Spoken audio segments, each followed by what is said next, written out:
Well, hello my friends. It is Crash the Stash Day. I've missed my journal. I haven't been in it in a little bit. The last page we did was this one. It's been a while. So, today my objective, and whether I get there or not, I am not sure, but we'll see. I have pulled some stuff from my stash. This is just a bunch of random bits that I have here. But I love this, and I want to try and incorporate this in this wonderful piece of jelly print on a piece of tissue paper. But I've got some bits and pieces here, and so I'm going really neutral for the background.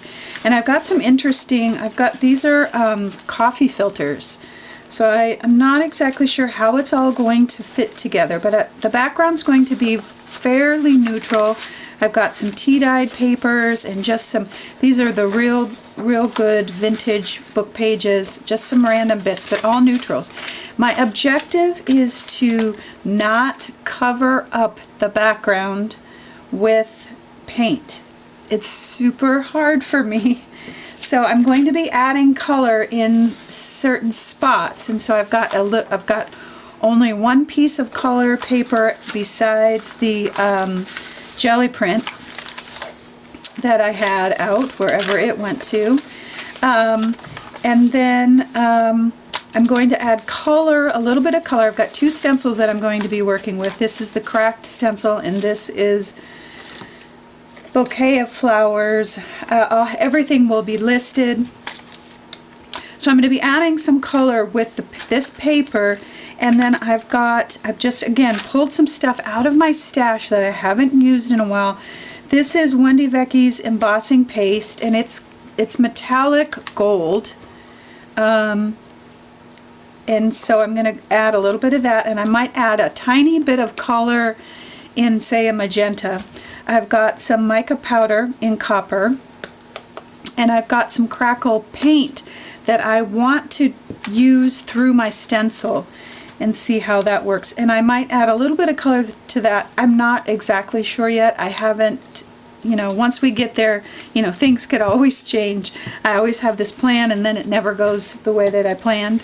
One thing that I did do was, this is a vintage piece of paper that I pulled out of an old journal. It's got some beautiful staining on it, just this wonderful color. And I printed directly onto this vintage page, and that's going to go on my page. This is my quote. And I want to share really quick how I can line this up. So I put my quote together. I did it in Photoshop, but you can do it in Word or whatever program you have. Printed it out on a regular piece of copy paper.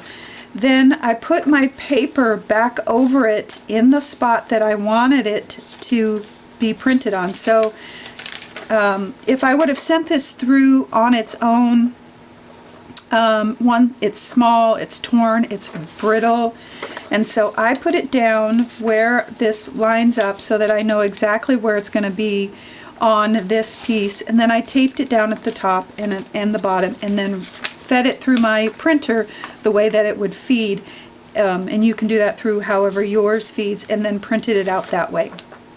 And so that's going to be my quote for this journal page. So that's the plan. Remember, with Crash the Stash, I don't do a voiceover. It's me just kind of creating in the moment, and any additional products that I end up using will be listed on the blog, and the link to the blog will be down below in the YouTube description box. So I hope you enjoyed today's project, and if you do, subscribe and like so that you never miss a video, and let's get creating.